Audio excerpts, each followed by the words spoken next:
Salut tout le monde! Normalement, nous sommes en ligne, si tout va Oui, bien.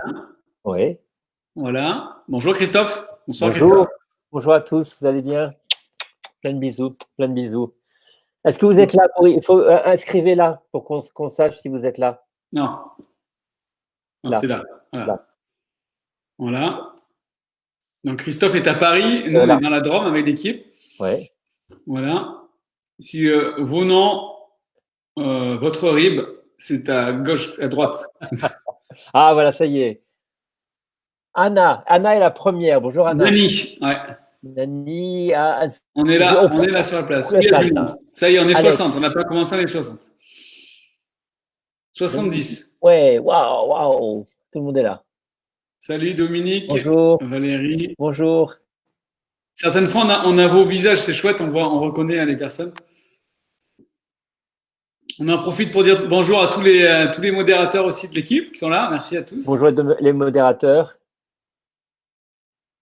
Salut Sophie. Un bisou à Laura dans la foulée. Waouh, tout le monde. Alors, Magali, bonjour Magali. apparemment, on a l'email qu'on a l'habitude d'envoyer. Tout le monde ne l'a pas reçu. Alors, si c'est le cas, ça nous intéresse de le savoir. Vous pouvez nous le mettre. Ou si vous avez reçu l'email, c'est bien aussi. On a l'email, on met sur Facebook pour annoncer la soirée. On est désolé, on a un avance. Enfin, on est à l'heure pour une fois. On est désolé, on est en avance. C'est pas courant. On n'a pas de problème technique. C'est un peu déconcertant. Bah oui. Et bonjour, bonjour. Salut. Salut Bonjour de Nathalie. C'est quoi Salut. le 38 comme département? Le 38, Oui, c'est à l'Isère. l'Isère. Très Ah beau oui, département. ouais. Oui, j'ai fait mes 3 premières années de médecine à Grenoble, en fait. Ah oui, Ouais. d'accord. Et au niveau de la mémoire des chiffres, t'étais comment en médecine? J'ai oublié, je suis un poisson rouge, en fait. C'était écrit 38 sur toutes les voitures pendant 3 Oui, oui, ans. non, mais c'est ça. Bon, ça va, ça va. On va pas commencer par les humiliations collectives. Non, Public, public. et publiques. Non, mais oui, comment on est traité? Oui, Nîmes, comment on est Nîmes, traité, hein? Nîmes, le Voilà, 30. ça c'est ça. C'est On veut ça. traverser le deuil, on est humilié. Ah, On est humilié, mais on se marre. ah là là. Alors, Voilà. Alors, comme on a l'habitude de le dire, n'hésitez pas à partager cet événement. Donc, vous avez en bas à droite, tac, partager. Voilà. Moi, personnellement, quand je le partage, je dis on va parler du deuil de façon bienveillante pour inviter, même si vous avez un ami qui est endeuillé. En général, les gens sont pas hyper à l'aise de venir sur ce genre de live, mais quand ils y sont, ils y restent. On le voit, hein, on était plus de OK. 300 la dernière fois. Bonjour la Belgique, il y a Belgique qui nous a dit bonjour. La Moselle, Salut Agathe. le 33, je ne sais pas ce que c'est le 33. 33. Christophe, 33. Non, je ne sais pas. Mais voilà. Ça, c'était 74. les dernières années où on avait des vrais cours d'éducation civique, on apprenait les Oh, départements. ça va, ça va. T'as vu, c'est moi qui fais le vieux, là. La Gironde, La Gironde, d'accord. sans googliser, bien sûr. Hein. Ouais, bien sûr. Bah, évidemment, ça c'est tu connais ça par cœur. De La Mons, Bretagne, c'est dans 59 Lille. le Merci pour Québec. préciser. Bonjour le Québec. Ah, super. Québec, ouais, c'est Ouais. Manon Chabot de Québec. l'après-midi. On a beaucoup sur la plateforme d'écoute, on a beaucoup de Québécois aussi qui viennent. Ouais. 33 Bordeaux. C'est gentil de préciser le numéro et le département, comme ça m'évite de paraître ridicule. Merci pour Christophe, c'est vraiment Bonjour de Toulouse. 63. Bon, Oui, super. mettez à quoi correspond le département, je ne connais pas les chiffres. De Bruxelles. Ah, super. À 78, Paris West Side. Alors, je suis sûr qu'il y a des gens qui étaient là pendant les tournées du film Et je choisis de vivre. Ouais. Un petit coucou pour tous ceux qui étaient dans les soirées de cinéma. Yeah. C'est vrai que le film, et ça y est sorti en DVD en fin d'année. Donc, ça a bien marché tellement qu'on n'en a plus du tout en stock. Donc, on a dû en refaire en urgence. Ok, super. Voilà. Bon, mais Allez. super. On va peut-être attaquer. On est 4500. Non, on est 260. C'est déjà pas mal. On va attaquer. Alors, ce soir, Christophe, on a reçu, comme d'habitude, en fait, beaucoup de questions. Ouais. On est désolé par avance, on ne pourra pas répondre à chacun, mais on a essayé de sélectionner des thèmes un peu différents. Mais pour commencer, on a sélectionné un thème qui est plus générique, qui puisse parler à tout le monde sur le sujet du deuil. Et je lis ce message. Alors, juste attendez, pour ceux qui sont nouveaux. Donc, l'habitude, en fait, on reçoit des messages, chacun nous écrit pendant la semaine sur Facebook ou par email, et on sélectionne certains messages, certaines questions, et Christophe y répond ce soir, toujours avec vraiment 3 arguments, une thèse, antithèse et synthèse. C'est ça? Voilà, avec un développement, avec des notes dessous de page. Voilà, c'est. Bon, tu peux. Voilà. Allez, Mais allez, là, en fait, allez. excuse-moi, j'ai bugué parce que je vois qu'il y a encore des charlatans qui viennent mettre des liens. Alors désolé, ça fait 2 fois que ça arrive, la dernière fois aussi. Comme le live commence à être connu, il y a des personnes qui mettent n'importe quoi. Donc il y a les modérateurs pour les supprimer. Bon, c'est pas grave, on va se débrouiller. Ok, alors soyons un peu sérieux. Suite à un accident très grave de mon conjoint en juillet 2019, j'ai fait un burn-out il y a 1 an et je suis suivi pour cela. Ma maman est décédée en juin 2020 et en ce moment, j'ai l'impression que ce qui émerge avec la psychologue que je fréquente, ça augmente, à l'inverse, ça augmente le vécu dépressif. Et la question, Christophe, c'est est-ce que c'est possible? Est-ce qu'il y a quelque chose à faire pour sortir de ce sentiment d'être dans un gouffre de souffrance? Alors, déjà, c'est important de préciser, je comptais le nombre de mois après le décès de cette dame, on est à 7 mois. Et 7 mois, c'est vraiment le moment où il y a, au tout début du processus, il y a le mécanisme de protection psychique qui se met en place automatiquement, qui met un certain nombre de protections psychiques qui vont amortir la violence du décès. Et ces protections vont mettre 6, 7, 8 mois, parfois, enfin, entre 6 et 10 mois pour diminuer et rendre possible que consciemment on puisse se confronter à la réalité de la perte. Donc là, pour cette dame, ça fait 7 mois. Et donc, ça correspond grosso modo pour elle à l'entrée dans le vécu dépressif, en fait. Hein. Il y avait vraiment une lourdeur dans les premiers mois, bien sûr, hein, qui est là par le fait de l'absence de la personne. Mais si on parle de vraiment vécu dépressif, on parle de la 3e étape du processus qui s'initie à partir de 6, 7, 8, 9, 10 mois en fonction des circonstances. Cela veut dire, et ça c'est hyper important à répéter encore et encore, ça veut dire que la plus grosse, comment dire, l'intensité de la souffrance et l'intensité du vécu de manque, de dépression n'est pas, j'insiste bien, n'est pas au début du décès. Au début, il y a quelque chose d'extrêmement, un choc, c'est extrêmement violent, c'est extrêmement brutal, et il y a ces mécanismes de protection qui aident plus ou moins à amortir, au point même que parfois on est étonné de ne pas ressentir les choses avec autant d'intensité. Pas tout le temps, mais parfois.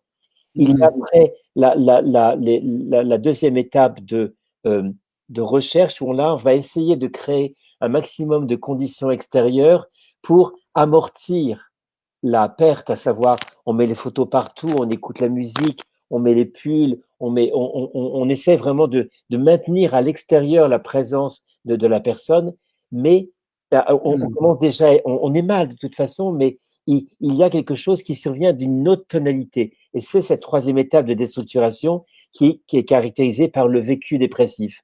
Or, cette dame-là arrive au 7e mois, ce n'est pas une aggravation du vécu dépressif, c'est pas ça. C'est la plus grande manifestation du vécu dépressif qui n'est plus freinée, qui n'est plus occultée par la puissance des mécanismes de protection. C'est quelque chose qu'on ne contrôle pas, pardon, ça s'en va spontanément. Alors, ce qui est vécu comme peut-être une recrudescence de vécu dépressif, c'est que peut-être que parallèlement à ce vécu de deuil, il y a en même temps un vécu dépressif qui n'appartient pas au vécu du deuil, mais qui appartient au burn-out, dont c'est que cette personne parlait. Donc, il y a le vécu du burn-out, et on sait bien, un burn-out, ça ne part pas en quelques mois, hein, ça peut mettre 1 an et demi, 2 ans avant vraiment de se pacifier. Donc, sur cette couche de burn-out, qui est un vécu dépressif, survient le vécu du deuil, et qui, au moment du 7, 8e mois, va prendre toute sa pleine mesure en termes de vécu dépressif. Donc, il y a une espèce de synergie entre les deux, mais il n'y a pas une aggravation. Et là encore, c'est quelque chose qui est complètement normal, qu'on ne peut pas contrôler. Mm. Pourtant, c'est vraiment quelque chose que les gens méconnaissent. Je comprends bien, c'est de la souffrance, hein, c'est de la souffrance pendant longtemps. Là, on parle de peut-être 1 an ou 2 ans, parfois plus, hein. On parle de ça quand on parle de la troisième étape. Et on se dit, il y a quelque chose qui ne devrait pas se faire. Je sais que c'est facile à dire dans le concept qu'il y a une troisième étape qui va durer longtemps. C'est tout autre chose de le vivre au niveau émotionnel, au jour le jour, au quotidien. Mais c'est un espace incontournable que l'on doit traverser. Et ce vécu dépressif qui nous donne l'impression de vide, de dépression, qui n'est pas une dépression, mais vraiment de perte de sens, où on a l'impression de ne plus pouvoir vivre, eh bien, progressivement, dans les tréfonds de notre être, se construit quand même quelque chose. Ça fait comme si vous semez du blé au mois de septembre et que vous voyez le champ complètement désolé en décembre, il n'y a rien. En Mm. janvier, il n'y a rien.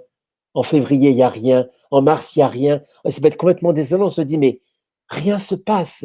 Et puis là, progressivement, avec le printemps, il y a des petites pousses qui commencent à arriver. On se dit, ah, en fait, même si je ne voyais pas à la surface que tout semblait gris, froid et triste et mort, il y a quelque chose, en fait, qui travaille à l'intérieur de moi et qui métabolise cette peine, en fait quelque chose. Ce n'est pas Mm. quelque chose dans lequel on va rester enfermé. Donc il y a, c'est ça véritablement ce vécu dépressif, c'est ce lent travail de métabolisation intérieure qui après est immanquablement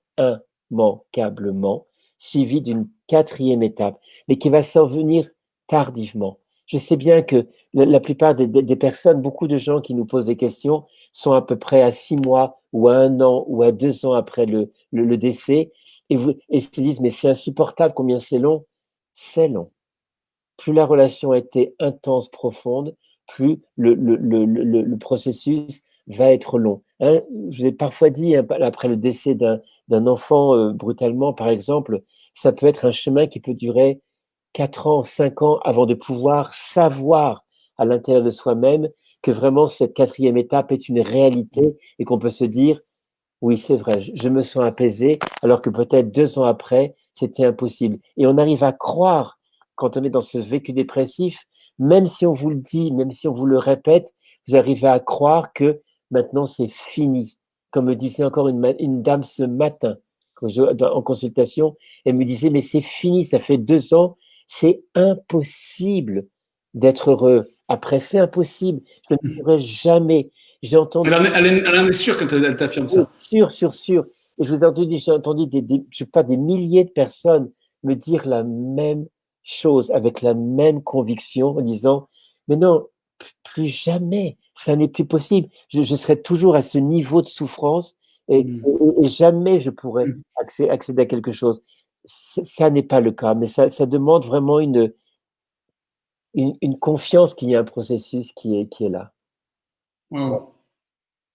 C'est bon de l'entendre Et parce que il faut se le répéter encore et encore, hein, parce que c'est quand on est après 2 ans, 3 ans, mm, 4 ans après le décès de son enfant, dans la souffrance du manque, dans la souffrance de mais comment je fais pour avancer, pour mm, retrouver la vie comme les autres. Et on se dit, mais c'est long, hein, 2 ans, 3 ans, on dit, mais mm, j'y arriverai jamais. Et combien de gens dans le cabinet me disaient, mais non, attendez, les autres, oui, pas moi. C'était une relation trop particulière, c'était un lien trop particulier, c'était une personne trop exceptionnelle. Pour moi, ça ne va pas être le cas. Je vous assure, dans l'immense majorité des cas, j'entends ça comme la personne me dit, je respecte sa parole, mais dans mm, l'immense majorité des cas, le temps aidant et le processus aidant, parce que ce n'est pas que le temps, il y a mm, quelque chose qui tout doucement se transforme. mm, Vous savez bien, on reste en souffrance à tout jamais. À tout mm, jamais, on va rester en souffrance. Parce qu'il y a une partie de soi qui va. Mais autour de. Le deuil qui occupait 100% de l'esprit la souffrance qui occupait 100% de l'esprit, grâce au processus de deuil, va trouver une juste place en soi. Et cette place qui est libérée dans notre esprit, va être un espace autour de cette souffrance-là, où on va pouvoir créer autre chose. Quelque chose qui va s'appeler ma vie sans toi, mais pas nécessairement ma vie détruite sans toi. Hmm. C'est hyper important. Ah, Et Christophe, toi, finalement, c'est ton quotidien. Euh, ça fait des années que ouais, finalement, tu passes ton temps à annoncer cette bonne nouvelle. C'est que c'est faux, cette sensation, cette ouais. certitude est fausse, que c'est Même, fini. même si on est convaincu que ça ne sera plus jamais la même chose, ce Oui, sera plus jamais la même chose. Déjà, c'est plus, oui, mais pas cet océan de souffrance qu'est le vécu dépressif après un ou 2 ans. Ça, ce sera pas toute la vie, cet océan de souffrance, je vous promets. hmm. Bon, j'espère que ça encourage beaucoup Ouais, d'entendre ça, parce ouais, que oui, beaucoup d'entre nous, je pense, dans cette première, deuxième année, se disent effectivement, c'est oui, foutu, cette oui. douleur, elle est à vie. Cette douleur est à vie, mais à un certain endroit où elle est apprivoisée. Et autour, il y a quelque chose d'autre de l'ordre d'une. Dans ce lien-là, il y a le lien étroit, intime avec la personne qu'on a perdue. Et en même temps, il y a une invitation à réinvestir la vie. Mais on ne peut pas réinvestir la vie si on n'a pas le lien étroit. Et si on n'a que le lien étroit, on ne peut pas réinvestir la vie. Donc ça va se faire dans le processus au fil du temps. Vraiment. Ok. Bon, merci pour ça, Christophe. Merci pour ce message d'espoir. Alors, on a un deuxième message, qui est une personne qui dit que ça fera 6 ans maintenant, Ouais. le 16 février, que son mari est décédé. Donc, je parle pour elle. Et je pense à chaque jour à lui. Est-ce normal? J'ai l'impression de vivre avec lui tous les jours depuis son décès. Ouais. Euh, que veut dire avoir accepté le départ de la Tchèps? C'est certainement ce qu'elle entend, les gens qui lui disent est-ce que tu as accepté? Ouais. Comment savoir si j'ai accepté? Ok. Déjà, le mot accepter. On l'a déjà dit plein de fois ici, mais c'est important. Il se peut que vous n'acceptiez jamais le décès de votre compagnon, le décès de votre enfant, de votre parent, la personne que vous aimez. Hein? Ne vous demandez pas forcément d'accepter ça parce que c'est peut-être à tout jamais inacceptable que votre compagnon ou votre compagne soit décédé dans les circonstances dans lesquelles il est décédé, par exemple. Le Mhm. seul et unique niveau d'acceptation qu'on peut accepter de rencontrer Mhm. au niveau du deuil, c'est accepter dans le sens de reconnaître la réalité de la perte. C'est-à-dire, je reconnais que ceci s'est passé et que il m'est inutile de m'arc-bouter contre cette réalité pour vouloir qu'elle soit ce qu'elle n'est pas. J'accepte qu'il en soit ainsi. C'est vraiment ça. C'est le seul Mhm. niveau d'acceptation pour moi possible, c'est j'accepte qu'il en soit ainsi et je ne suis plus en résistance contre un réel que je ne veux pas. C'est-à-dire, j'ai fait la paix avec cette réalité et je ne lui demande Mhm. pas d'être ce qu'elle ne pourra plus jamais être. C'est le seul niveau de réalité. Ça, c'est une première Mhm. chose par rapport à la Ok, question. La, ok.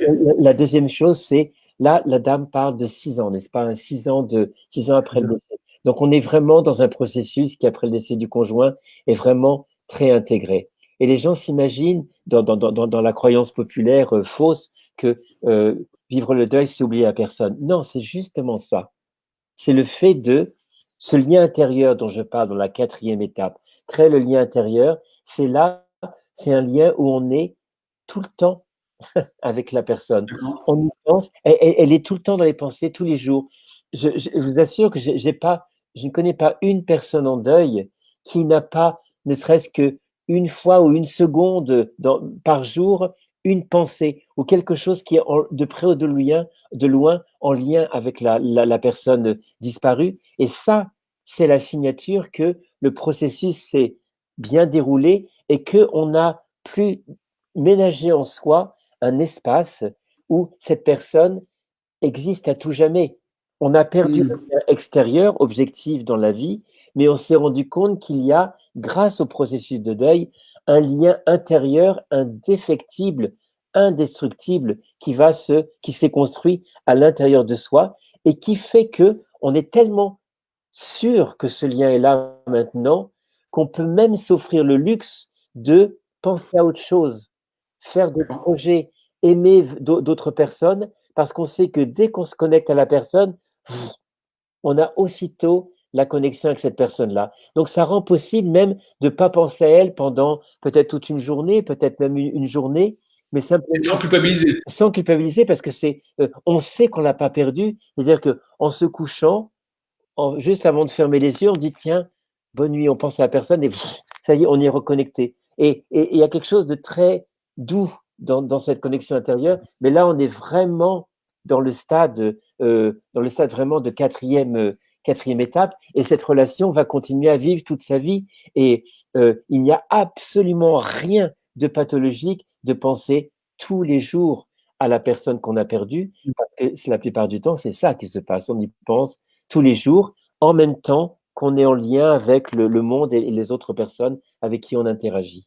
Hein, c'est vraiment ça, ça fait du bien, non? On se dit que ce processus, il a mené, ce processus qui a coupé le lien extérieur, qui a coupé la communication, reconstruit quelque chose à l'intérieur de doux, où on est en lien avec l'essence de la personne.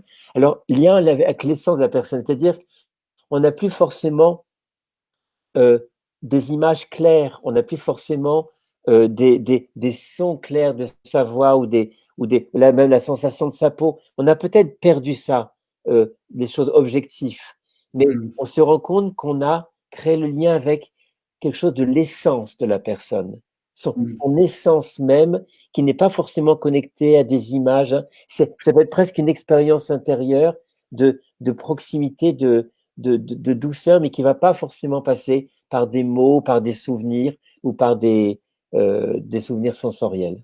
C'est un truc C'est ça. joli quand ça se passe. Ça me rappelle, il y a quelques semaines, j'étais dans un petit magasin de campagne et j'étais seul avec la vendeuse. Je sais qu'elle avait perdu son papa. Et je lui dis, comment il s'appelait? Parlez-moi de lui. Alors déjà, je sais, elle est tellement heureuse. Oh, voilà. Et je dis, Ouais. vous avez pas un petit doudou, une photo cachée, un truc là?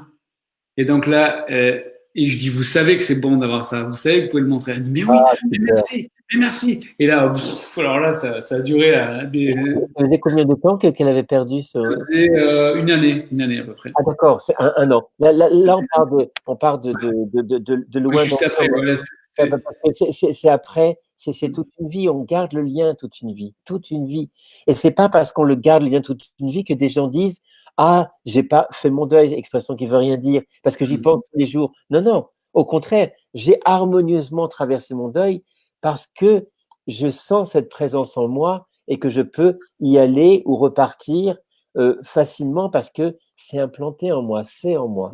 Et ça, c'est pas une croyance, hein, c'est vraiment quelque chose euh, qui se vérifie pleinement. Voilà. c'est un sujet vraiment, je sais pas si on l'a abordé celui-là depuis les lives, on en a fait un paquet de lives. Ouais, Euh, 11. on a fait 11, ouais. Ouais. Et je suis très content qu'on aborde ça parce qu'en plus ça me touche, on l'a vécu en famille aussi. Je te lis le texte qu'on a reçu. Je vis une relation amoureuse avec un homme Ah oui, super. avec qui les projets que je pensais morts avec mon fiancé refont surface. Mm. Donc la personne s'est remise avec quelqu'un de nouveau. Donc les projets de l'époque, c'était mariage, enfant, vie de famille. Et la question, c'est comment revivre tout ça de façon sereine. Alors, Et entre parenthèses, ouais. ouais, j'étais persuadé que mon enfant aurait les traits de mon conjoint décédé et je crains de faire un transfert si je deviens maman. Oui, d'accord. Donc, Alors, là, il y a plusieurs niveaux de réponse. C'est vrai qu'on a rarement parlé de ça, tomber amoureux, amoureux ou amoureuse après un décès. Alors, déjà, il y a un premier niveau, c'est le timing. Le timing. Il n'y a pas de règle, hein, souvent, euh, il y a des proches qui ont tendance à dire à s'opposer à une nouvelle lien d'amour en disant c'est trop tôt. Ils donnent une norme en disant tu n'as pas le droit d'aimer trop tôt. Mais il se trouve que parfois, on rencontre après un an ou un an et demi ou 2 ans, on rencontre quelqu'un et c'est pas juste une relation pansement, ça peut vraiment être une vraie relation. Ça peut aussi être une relation pansement, hein, bien sûr, une relation qui fait qu'on entre en lien avec la personne, mais on sait que ça va pas durer, c'est un peu compliqué pour l'autre personne qui tombe amoureuse, bien sûr, mais soi-même, on sait que c'est une relation qui permet de passer un cap, qui permet d'avoir de l'affection, qui permet de passer un cap et on sait bien dans son fort intérieur qu'on va pas rester avec cette personne-là. Mais il y aura Hmm. peut-être une autre, puis peut-être une autre, mais qu'on va pas rester avec ces personnes qui sont souvent comme des passeurs, des gens qui aident à passer sur le chemin.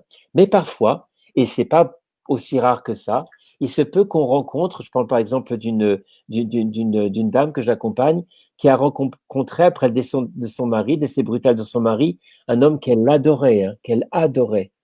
Et elle a rencontré un homme 1 an et demi après son décès, et à son plus grand étonnement, la relation commençait là, et progressivement, elle s'est sentie amoureuse de ce monsieur. Ça Ok. n'était en aucune façon un obstacle au processus de deuil qu'elle était en train de vivre, parce que j'ai été témoin de ça. Il y avait véritablement quelque chose qui était en train de se passer au niveau du vécu du deuil. Mais à côté, Hmm. elle avait la surprise de constater qu'il y avait un autre processus, qui était un processus amoureux qui se mettait en place. Il y a eu beaucoup de réactions de la part de son entourage qui l'a jugé, qui l'a condamné en disant: «C'est trop tôt, tu n'as pas le C'est droit, trop tu chaud. traduis, tu trahis la mémoire de ton mari, quelle indécence» et cetera et cetera. Mais elle me dit: «Mais Hmm. je suis dans le processus de deuil de mon mari, il me manque, hein, mais il y a quelque chose qui émerge là, hein». Et donc c'est à accueillir, comme ça, hein. Hmm. La deuxième chose, c'est que, mettons, après 2 ans ou 3 ans, on rencontre quelqu'un, ou 4 ans ou Hmm. 5 ans, heu heu, il y a toujours cette étape difficile de, j'ai l'impression de le trahir. J'ai l'impression de le mais parfois, après tout ce temps, on se rend compte qu'on ne trahit pas parce qu'il y a le poids d'une telle solitude qui s'installe. On a cheminé, mettons pour une femme, toute seule, elle a peut-être un ou plusieurs enfants. Et au début, on se dit: «OK, j'avance, j'avance, j'avance». Puis après, peut-être les enfants, vont à leur propre vie. Et puis on se retrouve toute seule et on se dit: «Mais toute seule à tout jamais, heu, peut-être que c'est comme ça, peut-être que ça va être comme ça». Mais peut-être parfois on rencontre quelqu'un. Parce qu'il y a là un poids de la solitude qui est là, on se dit: «Pourquoi pas finalement? Pourquoi Hmm. pas?» Et on sait qu'on ne trahit pas. Et parfois même l'entourage peuvent donner une espèce d'autorisation en disant: «Tu sais, tu peux rencontrer quelqu'un». On a parfois Hmm. besoin d'une autorisation, d'une validation de l'extérieur. Tu me dis: «OK, c'est OK pour nous», hein. Parfois même Tu es, de t'es en train de nous dire en même temps qu'il y a une responsabilité de l'entourage de pouvoir de le verbaliser, voilà, c'est pour libérer. il y a une responsabilité dans les 2 sens qui peut être de bloquer en disant: «Tu n'as pas le droit». Hmm. Ou C'est alors, dur. tu peux le faire, tu peux t'autoriser à, il on n'aura pas de jugement sur toi. Hmm. Tu as le droit de ça. Tu n'as pas le droit de pas refaire ta vie, j'aime pas cette expression, c'est continuer ta vie. Et on C'est bon, sait c'est qu'il pour la mieux. va y avoir ce mouvement de deuil qui va implanter en toi à tout jamais ton mari, par exemple, la personne que tu aimes, et qu'en même temps, à côté, parce que le cœur est immense pour accueillir tout, à côté, sans contradiction et sans oubli de l'autre, il y a un vécu amoureux qui se passe. Ça se passe Hmm. tout le temps, je vous assure, tout le temps. Quand quelqu'un a perdu son compagnon ou sa compagne et rencontre quelqu'un d'autre, il y a ces 2 mouvements qui s'installent, et c'est vrai qu'il peut y avoir un vrai apaisement. Ça Ouais. vient clairement apaiser la violence du deuil, clairement. Et donc c'est Hmm. accueillir avec bienveillance. Là où ça peut être un peu plus compliqué, c'est l'autre personne qui arrive. Que combien de fois la personne qui arrive est parfois quelqu'un qui est divorcé ou qui n'a pas eu de relations significatives avant, et qui doit trouver sa place dans le cœur de quelqu'un qui peut explicitement ou implicitement lui dire, «J'ai en moi quelqu'un, j'ai perdu quelqu'un que j'aime». C'est pas un divorce qui m'a supprimé cette personne-là. C'est la Mm. mort. Je ne l'ai pas choisi. C'est la mort qui me l'a enlevé. Donc, c'est compliqué pour la personne qui arrive de comprendre que il y a toujours une composante d'amour qui est toujours là pour la personne qu'on a perdue. Et que il est vain, inutile, négatif de dire je veux pas, je veux que tu m'aimes plus. Je veux que tu me démontres que tu m'aimes plus parce que ça marchera jamais comme ça. Jamais Mm. comme ça. La difficulté, c'est de pouvoir dire ok, je sais que cette personne que j'aime, elle a son compagnon, son compagne ou sa compagne sera toujours en elle et je dois apprendre à exister aussi avec cette personne-là.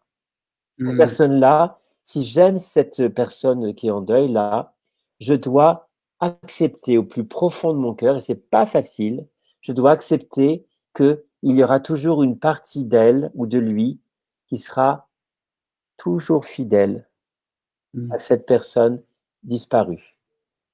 Et ça, vouloir nier ça, vouloir éradiquer ça, vouloir effacer ça, c'est une erreur. Et peut-être même la personne en deuil va dire, écoute, tu me demandes quelque chose que je ne peux pas faire.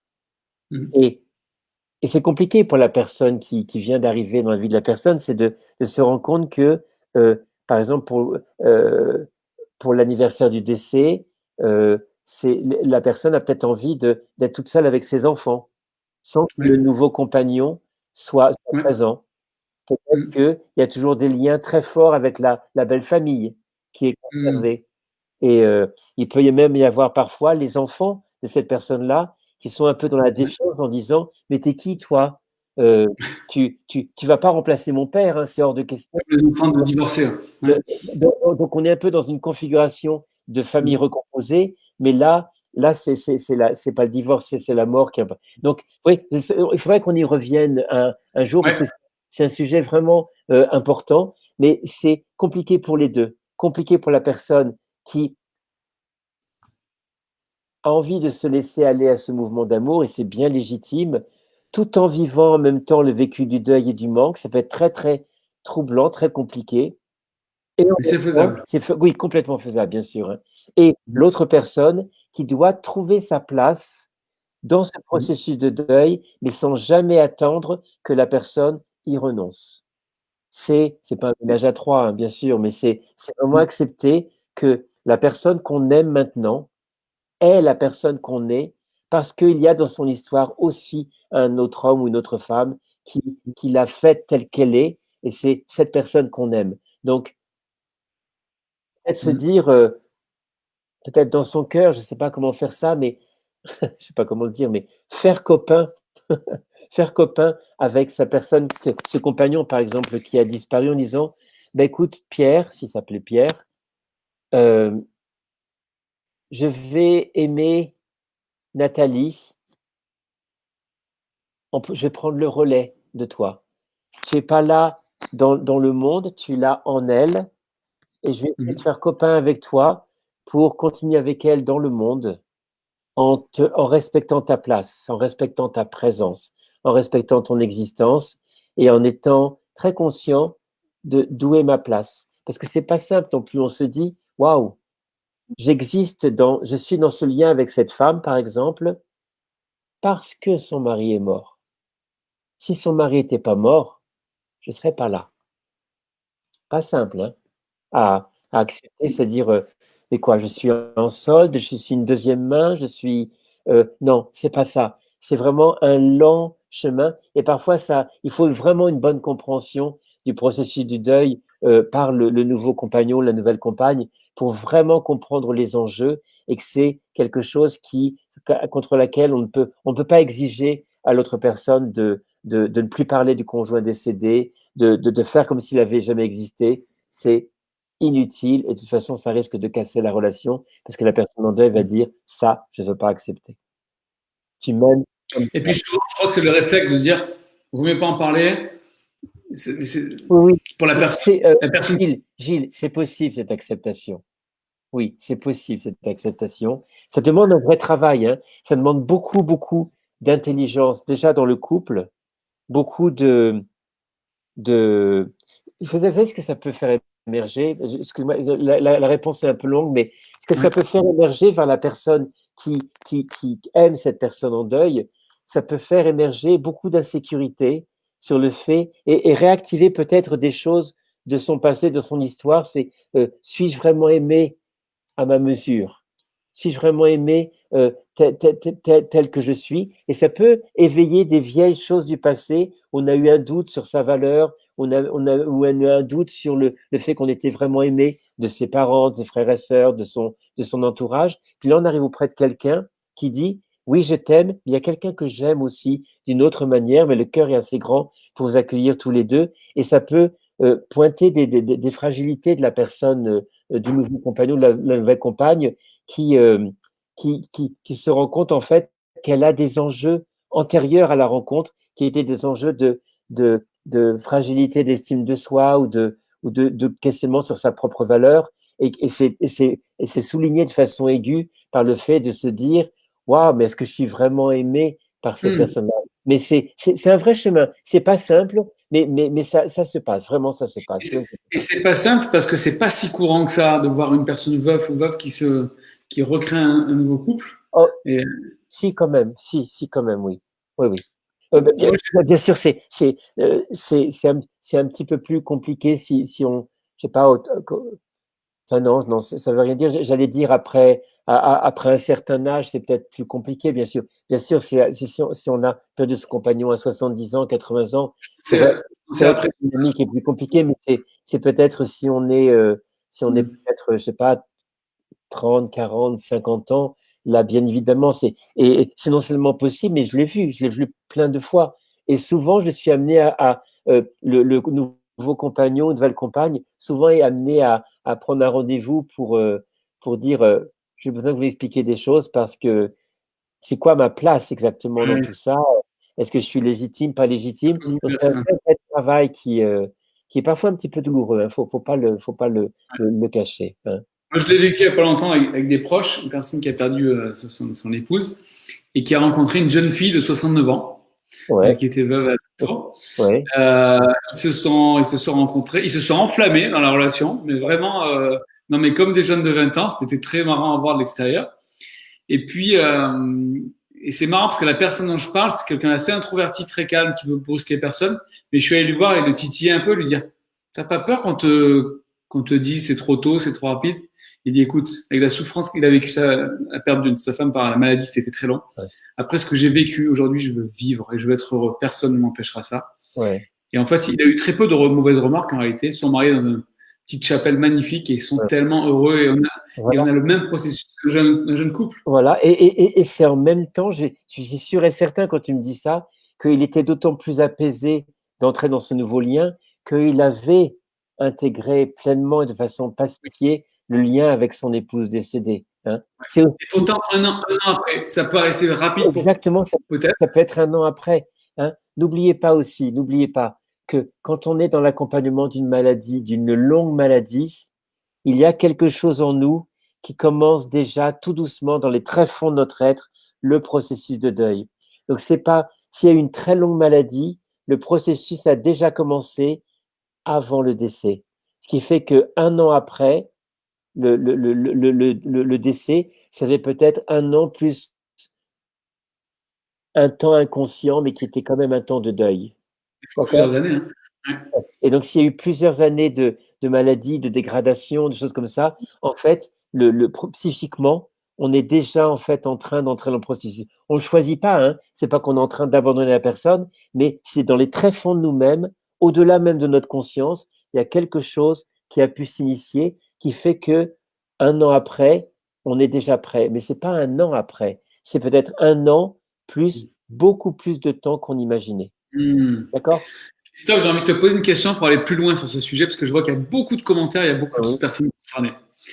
Euh, est-ce que tu penses, dis-moi si je suis complètement barré, hein, mais est-ce que tu penses que ça peut être une bonne chose pour la personne qui est en fin de vie d'aborder ce sujet avec son épouse, son compagnon, de dire, je te libère, sens-toi à l'aise, je serais très heureux que tu puisses un jour rencontrer quelqu'un d'autre. Est-ce Alors, que euh, démarche peut être positive. Oui, après, on ne peut pas demander à la personne en fin de vie de dire dis ça, il faut que tu dises ça. Non, Il y a bien- non, non, non. mais, mais, Je parle. mais si ça a été. Là, je peux parler que de mon expérience, je parle toujours que de mon expérience. Dans mon expérience, quand la personne en fin de vie, avant son décès, a pu dire ces mots-là à son compagnon ou sa compagne en disant s'il te plaît, continue après Hmm, moi, je serai toujours auprès de toi, mais je veux que tu puisses vivre ta vie après. Dans la plupart des cas, il y a toujours des exceptions, bien sûr, hein, il y a toujours des exceptions. hmm, Dans la plupart des cas, cette parole-là est une parole libératrice parce ça peut venir modérer considérablement ce vécu de trahison. Parce qu'on ne trahit hmm, pas puisque la personne a donné l'autorisation. Hein. C'est encore plus fort que les proches qui disent, mais si tu peux aimer à nouveau. Là, la personne dit, s'il te plaît, aime à nouveau. hmm, Ça ne veut pas dire que ça va se faire, mais en tout cas, c'est quelque chose hmm. Mon mari m'a fait, oui, cette belle preuve d'amour. Oui, effectivement, Christine, c'est quelque chose qu'on peut voir et ça traduit vraiment ça traduit vraiment aussi que parfois, lors de la fin de vie, quand la personne meurt et qu'elle sait qu'elle va mourir et qu'il n'y a plus aucune, comment dire, attache qui le retienne dans le monde et qu'elle est très sereine sur le fait qu'elle va partir, elle peut avoir accès à cette dimension d'amour inconditionnel où elle pense plus à elle, mais elle pense aux autres. Et elle dit Hmm. aime, aime après mon départ, aime, ce sera la meilleure façon d'honorer ma mémoire. Quand ça se passe, c'est un tellement beau cadeau, c'est un tellement beau cadeau. Et je l'ai vu, hein, je veux dire, c'est des choses qui se voient. Mais parfois on l'a pas parce que la Hmm. personne est trop mal ou n'y pense pas. Enfin, c'est pas un critère. Si c'est dit, c'est bien. Si c'est pas dit, ça veut rien dire de particulier. Ça. Oui, oui, oui, bien sûr. Ça peut être tellement naturel. Je t'avoue, entre nous, comme elle est entre nous, là, il n'y a personne qui écoute. Ouais, euh, avec mon épouse, on s'est déjà parlé de ça parce qu'on s'est dit ça peut arriver très vite. La mort peut être là, elle est là demain. Hein. Et on ouais. s'est déjà dit, sois vraiment à l'aise et moi je dis, je serais très heureux que, bien sûr, c'est moi qui sélectionnera le bonhomme. Hein. On est d'accord. Hein. Ouais. J'ai évacué certains. Oui. Lui, non, lui, non, lui, non, lui, non, lui, non, non. Lui, oui, peut-être. Non, non, mais sans déconner, on s'est dit de se le dire, c'est bon de s'entendre parce que c'est sûr qu'il y aurait ce sentiment un peu de trahison quelque part, même Ouais. si on sait que c'est.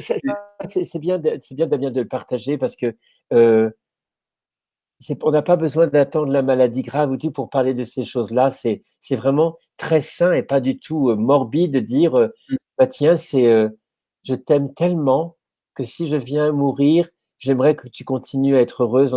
Et alors même qu'il n'y a pas de maladie, tout, enfin, comme vous l'avez dit, vous êtes tout jeunes tous les deux, hein, avec ton épouse et des tout petits enfants et tout, mais ça peut être un très beau cadeau, une prise de conscience là qu'on partage aujourd'hui ce soir et de se dire tiens, oui, on peut peut-être le dire. Parce que je ne sais pas, hein, je peux avoir un accident de voiture et cette parole-là, qui pourrait potentiellement libérer, eh bien, elle n'aura enfin pas libérée, mais donner la possibilité sans culpabilité, d'aller vers une autre vie. Elle aurait été posée, cette parole. Alors, j'ai cette phrase qui me revient, tu sais, cette fameuse phrase que tout le monde connaît dans les mariages, on se promet jusqu'à que la mort nous sépare. Alors, est-ce que finalement, c'est pas une vieille phrase parce qu'à l'époque on savait qu'on pourrait mourir très vite, très jeune, plus que maintenant. Est-ce que c'est pas une phrase, qui est faite pour libérer justement Peut-être, j'y ai pas vraiment réfléchi, mais peut-être que oui. Puisque ce que la mort nous sépare, par ta mort, ça libère la possibilité d'aimer à nouveau, tout en sachant que par le processus de deuil, ouais. je vais intérioriser ce lien à tout jamais. Ouais. Hmm. Ok. Bon, mais merci. Faudra qu'on revienne là-dessus, c'est un très beau Ouais. sujet. Un très beau Si tu sujet. pouvais nous écrire un livre pour la semaine prochaine ou le mois Oui, prochain, à 300 pages, pas de problème. 300 pages, 380 ça pages. serait bien. Non, parce que je pense que c'est un sujet qui concerne beaucoup, beaucoup, beaucoup de personnes. Ouais, ouais, je suis On a des- d'accord, ouais. Ok. Waouh, il y avait un beau sujet. Euh, pour un peu plus de fraîcheur, Christophe, ça te dirait de parler un peu de l'épuisement lié au deuil? bien sûr. Bon, Bon, alors, l'épuisement donc, tu vois, tout à l'heure, on a parlé de la troisième étape, hein, d'accord? La troisième étape qui est l'époque de vécu dépressif. ouais, Il faut remettre les choses le deuil, c'est une blessure psychique, une blessure sociale, une blessure émotionnelle et une blessure physique. On a dit plein de fois ici, le corps est très impacté par le vécu du deuil. Imaginez par exemple, vous avez accompagné un proche, dans une maladie grave. Il y a peut-être eu son cancer, ça fait peut-être des mois ou des années que vous êtes à son chevet pour accompagner cette personne. Rien que ça, on sait que l'accompagnement d'une personne malade et éventuellement de sa fin de vie, c'est épuisant. Et vous arrivez à son décès déjà épuisé dans un processus qui va lui aussi durer beaucoup de temps et consommer beaucoup d'énergie psychique. Donc, il est incontournable que le deuil génère de l'épuisement. Comme je l'ai dit à plusieurs fois ici, au début, moi, je pensais dans mes jeunes années que le deuil, c'était d'abord la souffrance psychique. En fait, le deuil, c'est d'abord de l'épuisement au quotidien pendant longtemps. D'accord? on n'en parle pas Ah souvent de oui, cette. D'accord. vraiment.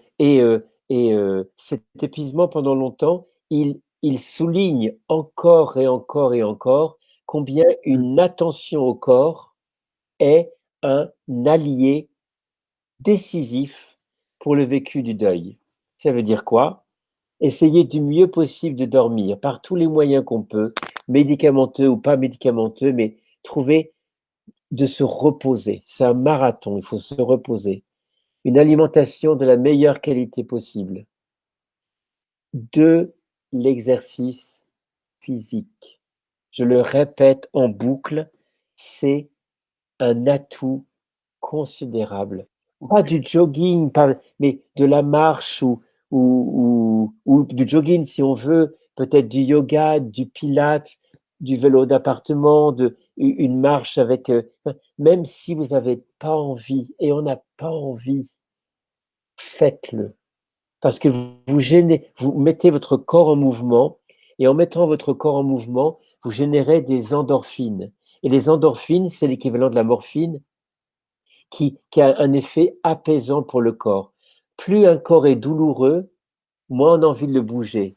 Or, plus un corps est douloureux, par exemple dans une situation de deuil, plus il va de plus en plus douloureux, moins on le bouge. Un corps, il s'use si on s'en sert pas.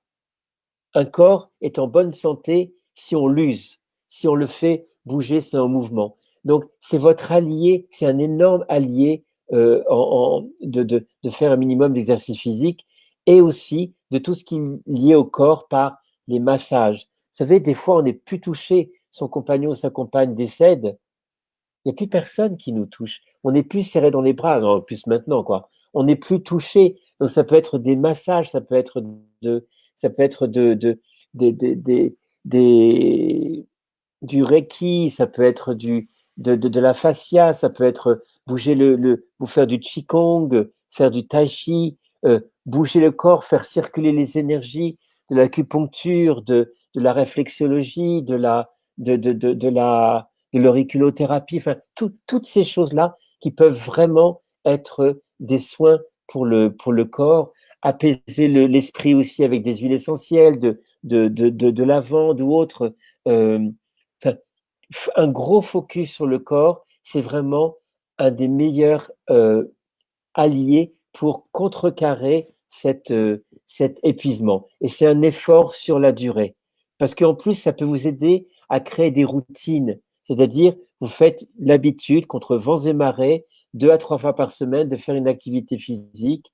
Au début, c'est une contrainte absolue, vous n'avez pas envie, mais après, vous vous rendez compte qu'au fur et à mesure que le temps passe, que ça devient un rituel, que ça devient un temps pour vous, que ça devient quelque chose qui est finalement bénéfique. Hein. Oui, Qu'est-ce qui se passe quand on fait un footing, quand on fait un Angèle, deuil? effectivement, la marche, la nature, la méditation, c'est ces choses-là qui vont aider. La Euh, lecture. lire des choses qu'on n'avait pas l'habitude de lire, parce qu'il y a l'épuisement physique, mais il y a l'épuisement psychique aussi. Heu, la musique, la nature. La nature est vraiment notre meilleur, allié. Heu, lire des livres à tonalité spirituelle, je sais pas moi, j'adore Eckhart Tolle, hein, Le pouvoir de l'instant présent. C'est un vrai maître pour moi. Je vous assure que cet homme-là, Eckhart Tolle, peut-être que vous connaissez, cet homme-là, Le pouvoir de l'instant présent. Vous savez que j'ai passé quelque temps dans un monastère, bouddhiste tibétain et j'ai eu la chance d'avoir les enseignements de grands maîtres tibétains qui étaient contemporains, qui venaient à Dakpo et qu'on a été voir en Inde.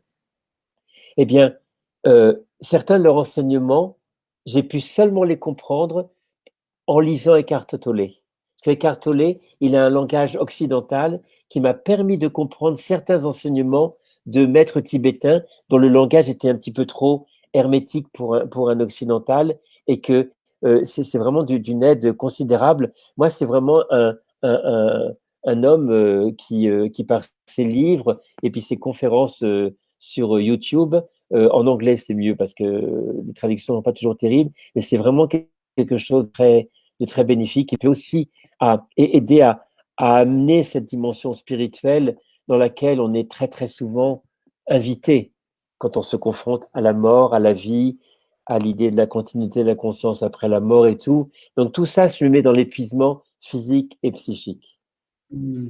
et les moyens de Ok. les contrecarrer. Merci, merci Ouais, pour pour ça. l'instant présent, je vois qu'il y a des gens qui résistent, hein. Ouais. Le Pour l'instant présent, c'est un bon bouquin. C'est vraiment c'est hyper intelligent. Et je vous assure, hein, ça m'a permis de comprendre des enseignements de très grands maîtres spirituels bouddhistes, tibétains. Quand tu vas faire du sport, quand tu te mets vraiment en activité physique, qu'est-ce qui se passe? Est-ce que tu penses plus à la personne? Est-ce que tu y penses moins? Est-ce que tu y penses différemment? C'est, c'est- on peut faire son jogging en pensant que à la personne qu'on a perdue. Il y avait un papa qui faisait son jogging et il mettait euh, l'iPod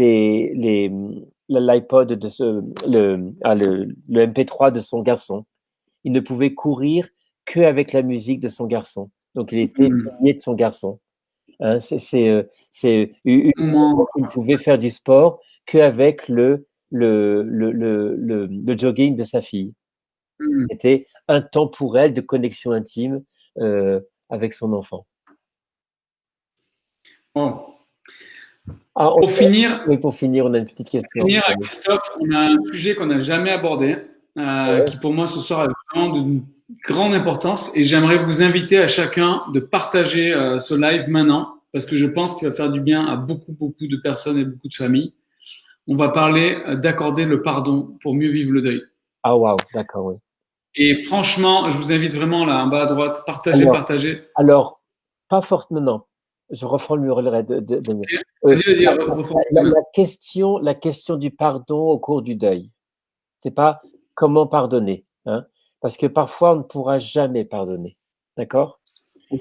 Il faut bien comprendre que le pardon est relié à la colère. Ça paraît étonnant, mais plus on est en colère contre quelqu'un, moins on a la capacité de pardonner cette personne-là. Hmm. Moins on est en colère, plus on a de l'espace pour pardonner à cette personne-là. Il se peut que quelqu'un qui ait écrasé la personne que vous aimez dans un accident et que la personne était sous produit ou sous alcool, que vous ayez une colère à tout jamais contre cette personne-là. Il se peut qu'il y ait Justement, une c'est partie de ce vous. qu'on a vu que je veux dire. On a ce cas-là. On a une personne qui a perdu un proche par un accident et elle pose cette question. Est-ce que accorder son pardon à la personne qui a été ce criminel, qui a entraîné la mort du proche, est obligatoire pour faire son deuil? Non, alors la question est claire, non.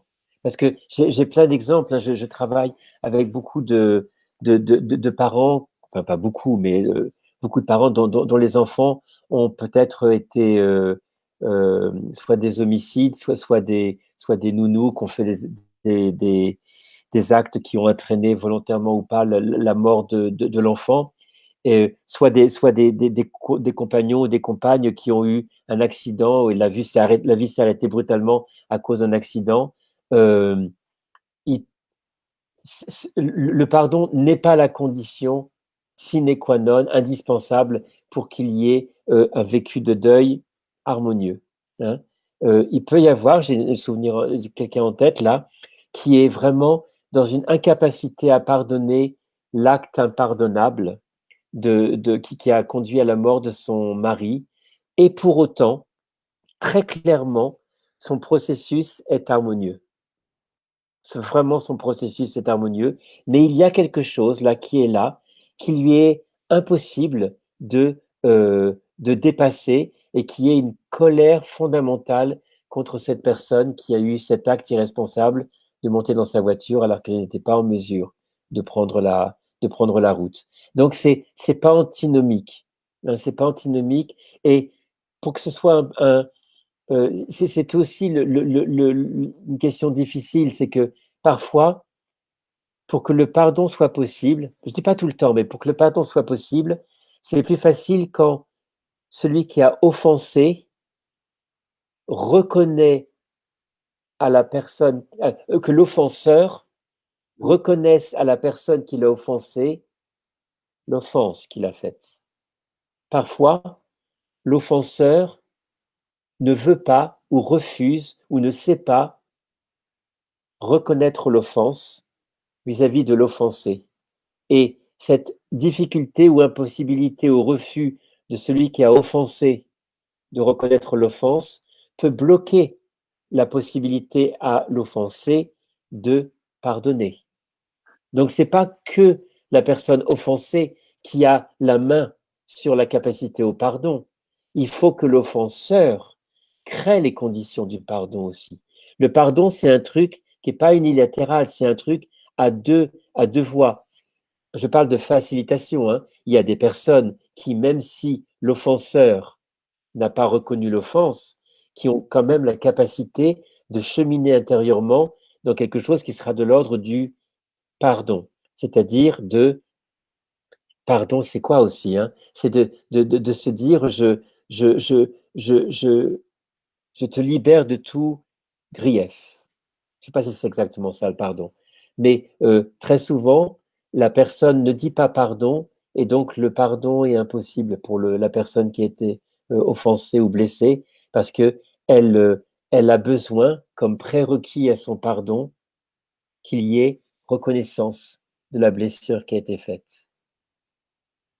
Et parfois, il y a des procès qui sont fondés uniquement pour que l'offenseur qui refuse l'offense soit amené par la justice à reconnaître À vous. qu'il y a eu offense.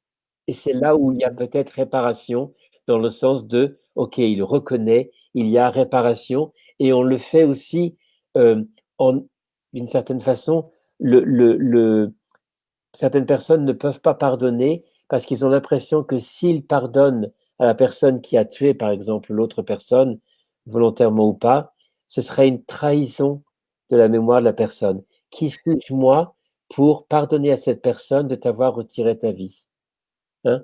Donc, là encore, on voit que la capacité au pardon n'est pas que du fait de la personne qui aimerait pardonner, mais qui parfois ne peut pas pardonner dans une espèce de peut-être de lien de culpabilité ou de lien de loyauté, je ne sais pas exactement, par rapport à la personne disparue et Qui nous bloque quand même.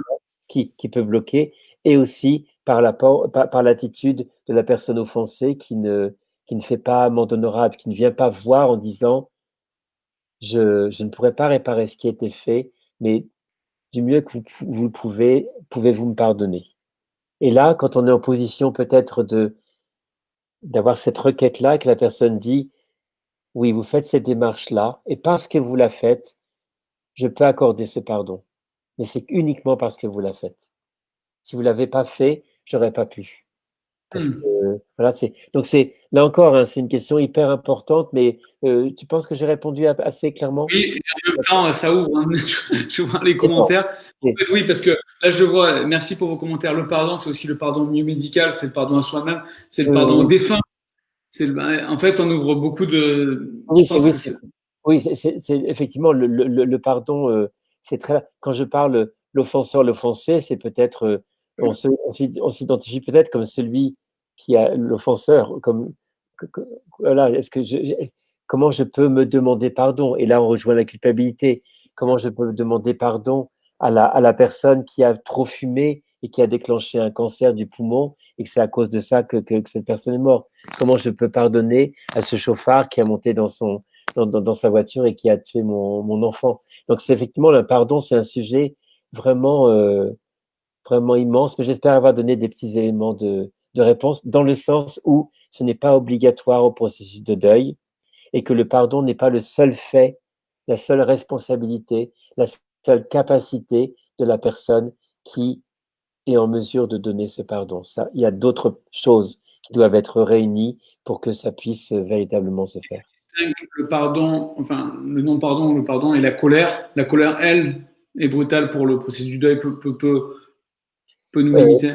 la colère, elle est légitime, mais vous savez, toujours, voyez votre colère comme une protection.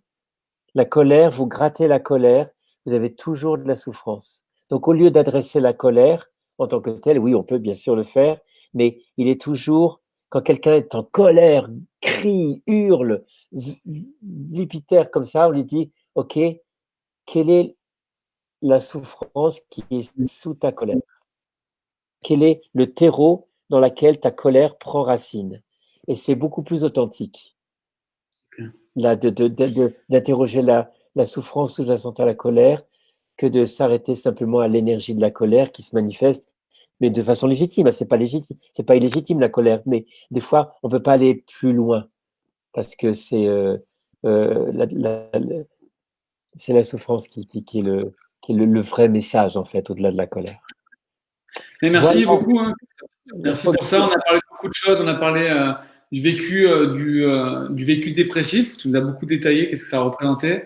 Ouais, On a parlé de vivre après le départ d'un être aimé. ouais. On a parlé d'aimer à nouveau après la perte de son conjoint, de l'épuisement. Et ce soir, on a fini par le sujet de la question du pardon au cours du deuil. Ouais. Euh, Vous voyez, on a abordé des questions pas simples, hein. Et mais après, le pardon, tout ça, c'est compliqué, mais on va peut-être faire des, des Facebook thématiques là-dessus. On est en train ouais, de. ça serait Tu très peux en chouette. parler un peu? Tu peux en parler? Hey Christophe, j'ai découvert quelque chose. Tu nous as tout caché là, Christophe. C'est quoi ça? C'est Non, quoi ça non, là? c'est pas maintenant. Non, Entrez. c'est pas maintenant. Bon, alors, C'est quoi? c'est un spoiler, c'est un roman. Ça y est, Christophe, j'ai- j'ai appris ça ce soir, je n'étais pas au courant. Christophe, tu écris, ouais. Et tu fais des livres. en juin 2001, donc en juin, là, je vais sortir un premier roman. Donc, c'est pas un essai, c'est un premier roman, mais qui est pas loin des histoires, des sujets qui nous intéressent. C'est du roman, hein, c'est de la fiction, hein. Et ça parle, c'est pas un roman psy du tout. C'est un roman, oui, un roman. C'est Julie qui dit un roman. Oui, un roman. En tout cas, je peux vous dire le titre, ça s'appelle Mourir n'est pas te perdre. Mourir D'accord, rassure-nous, tu restes autour de la mort quand même. n'est Tu pas ne te l'as pas perdre. perdu. Oui, oui, non, ça parle, mais ça parle de réincarnation, des gens qui s'aiment, qui meurent, qui s'aiment, qui se perdent, au fil des siècles. Voilà. D'accord. Et Bon, tu nous en diras un peu plus. ouais, ouais. Et c'est en juin, on est en train de finir.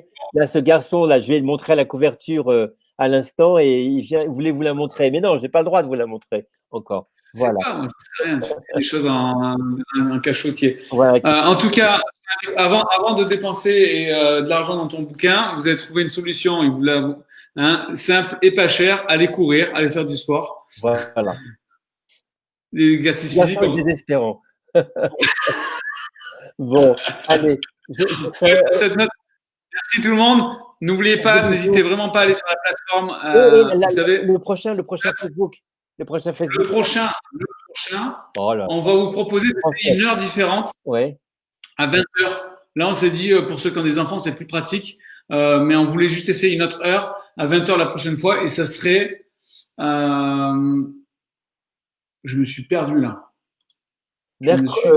Comme il est perdu, je vous tiens au courant, on ne s'occupe pas de ce garçon. Mercredi.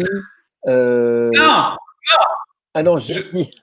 oh là là. Et comme il est un peu perdu, je reprends le relais du coup. Ce serait, ce serait Oh, le jeudi d'accord. à midi, c'est ça? D'accord. Ça fait 2 fois que je Jeudi. me fais taper sur le museau depuis ce soir. Hein. Poum, poum. Allez, prends ça. C'est un tapeur de museau, Damien. Alors, tu nous dis le prochain Facebook, là, on attend. Hein.